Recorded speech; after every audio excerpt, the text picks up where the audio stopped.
Welcome to the Genius Factory. Enjoy the video. You start by confirming which platform you actually have, because Java runs on PC versus Xbox Bedrock.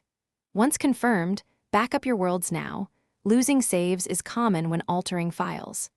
Make sure you have a Java-capable PC or enable Xbox Developer Mode if you insist on testing packs on console.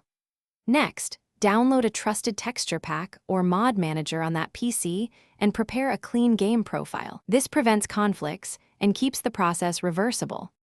Now you install the mod or texture. If you run Java, install Forge or Fabric that matches your Minecraft version, because mod loaders must align with the game. Once the loader is in place, drop the Xray mod. Jar into the mods folder or import a transparent texture pack into resource packs. Launch with the modified profile and confirm the mod loads in the main menu. If the launcher throws errors, close and check the mod version and loader compatibility before trying again. Finish by testing in a disposable world so you preserve your main save. You'll toggle the Xray option and inspect ores, chests, and mob spawning.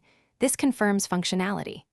If the game crashes or textures disappear, remove the latest mod, review the game log for version mismatches, then reinstall the correct loader and mod.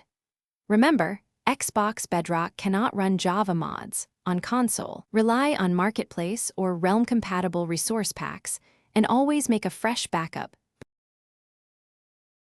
Thanks for watching. If you found this helpful, don't forget to like and subscribe.